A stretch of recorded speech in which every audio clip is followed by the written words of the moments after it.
मुसलमानों को भी नहीं पता ये सच। पूरी दुनिया में अपनी पकड़ बना चुके इस्लाम धर्म के बारे में आप सभी जानते होंगे, लेकिन क्या आपको इस धर्म का असली सच पता है? क्या आपको ये मालूम है इस्लाम धर्म में की जाने वाली चीजें आखिर क्यों होती है? क्यों इस्लाम धर्म में लोगों को जलाया नहीं जाता बल्कि दफनाया जाता है? क्यों इस्लाम धर्म के लोग अधिकतर मांस खाते हैं? आज की हमारी वीडियो में आपके सभी सवालों के जवाब मौजूद है, जहां हम आपको इस्लाम धर्म की उस सच्चाई से रूबरू करवाने वाले हैं जिसे जानकर आपके होश उड़ जाएंगे। यहाँ तक कि बहुत से मुसलमान भी इसके पीछे का सच नहीं जानते होंगे। दोस्तों, हम अपनी वीडियो में जो भी बताएंगे वो सारी बातें तर्कपूर्ण होंगी, इसलिए कुछ भी कहने या सोचने से पहले वीडियो को पूरा देखना जरूर।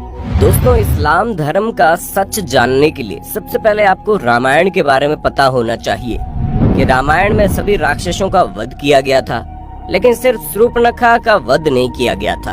उसके नाक और कान काटकर उसे छोड़ दिया गया था, जिसके बाद शूर्पणखा अपना चेहरा कपड़े से छुपाकर रहती है। रावण की मृत्यु के बाद शूर्पणखा अपने पति के साथ शुक्राचार्य के पास गई और जंगल में उन्हीं के आश्रम में रहने लगी। राक्षसों का वंश खत्म ना हो, इसीलिए शुक्राचार्य ने शिव जी की आराधना की और शिव जी प्रकट हुए।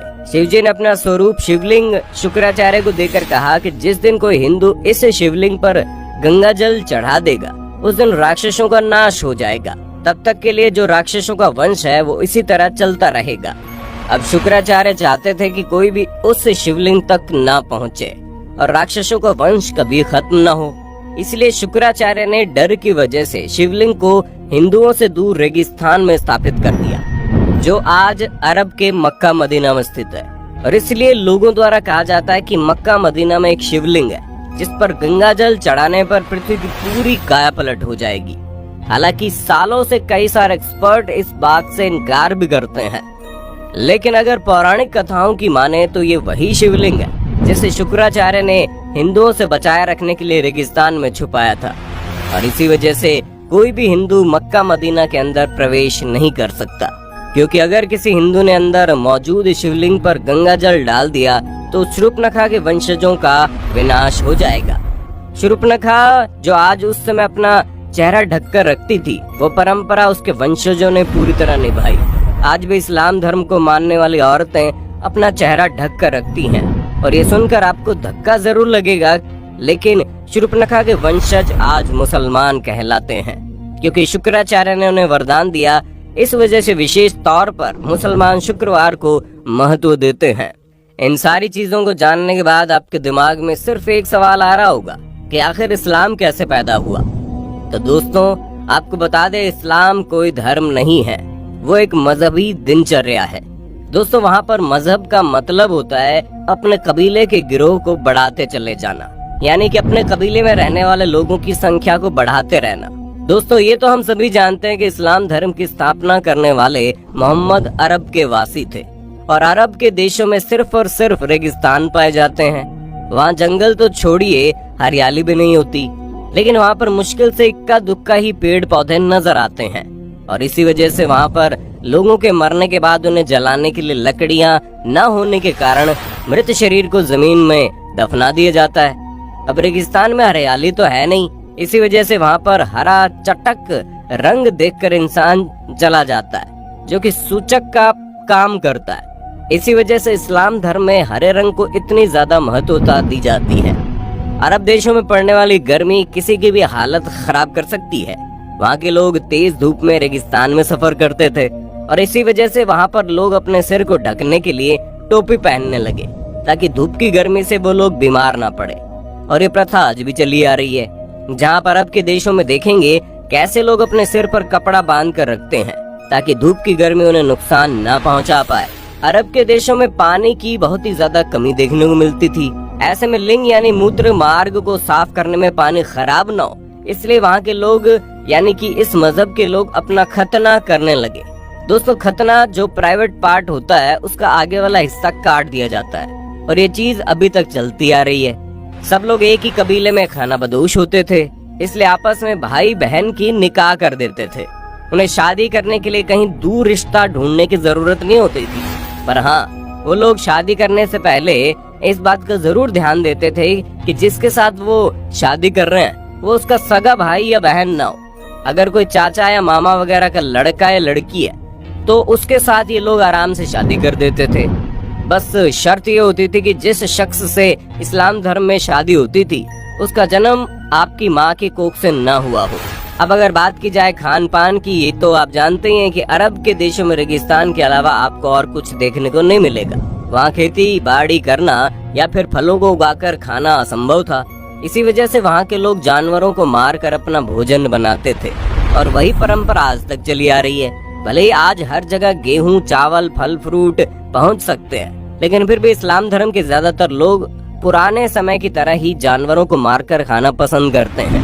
हालांकि पहले के समय में लोगों को ये पता था कि किसी भी जीव को मारना अच्छी बात नहीं होती, इसलिए वो अपनी भूख मिटाने के लिए जिस किसी भी जानवर को मारते थे उसे कुर्बानी का नाम दे देते थे। और जब जानवर की कुर्बानी की जाती थी तो उस वक्त अल्लाह को याद कर लिया जाता था, ताकि जानवर की मौत का जो पाप है वो उनके सिर पर ना चढ़े। ये चीज धीरे धीरे बढ़ती गई और एक प्रथा में बदल गई, और अब तो इसे दुनिया भर में त्योहार की तरह मनाते हैं, जहाँ जानवरों की कुर्बानी करके लोग उसे खाते हैं। वैसे आज लोग इन सारी चीजों के बारे में नहीं सोचते और किसी भी जानवर को खाने में बिल्कुल भी संकोच नहीं करते। अब ये बात तो आप अच्छे से जानते हैं कि रेगिस्तानी इलाके में मूर्ति वगैरह को बनाने के लिए मिट्टी नहीं मिलती, इसलिए जिसकी वजह से इन्होंने मूर्ति पूजा को अपने कबीले से यानी अपने मजहब से खारिज कर दिया। कबीले को एक जगह से दूसरी जगह लगातार आना जाना रहता है, इसलिए वो लोग कम बर्तन रखते थे और एक ही थाली में 4-5 लोग बैठकर खा लेते थे। मुसलमानों के कबीलों की संख्या को अधिक से अधिक बढ़ाया जा सके, इसलिए कबीले में एक आदमी को 4 शादियां करने की इजाजत थी। अब अगर इन सारी बातों पर गौर किया जाए तो इससे ये चीज साफ होती है कि इस्लाम कोई धर्म नहीं है बल्कि एक कबीला है, जिसे सिर्फ जनसंख्या को बढ़ाने के लिए बनाया गया है। और इसके जो नियम है वो उनके सिद्धांत नहीं बल्कि इनकी दिनचर्या है। जिस तरह वातावरण इन्हें मिला उस हिसाब से इन लोगों ने जीना शुरू कर दिया, और आज भी वातावरण और आसपास का माहौल बदलने के बावजूद ये लोग उसी तरह से अपनी जिंदगी बिता रहे हैं। दोस्तों, हमने आपको इस्लाम से जुड़ी जितने भी बातें बताई है वो सारी सच्ची है, तभी तो आज इस्लाम धर्म को मानने वाले लोगों की जनसंख्या लगातार बढ़ती जा रही है, जिस पर चाहकर भी कोई रोक नहीं लगा सकता। और जिस हिसाब से मुसलमानों की संख्या बढ़ती जा रही है उसे देखते हुए ये कहना गलत नहीं है कि आने वाले कुछ ही सालों में दुनिया में सबसे ज्यादा मुसलमानों की आबादी देखने को मिलेगी।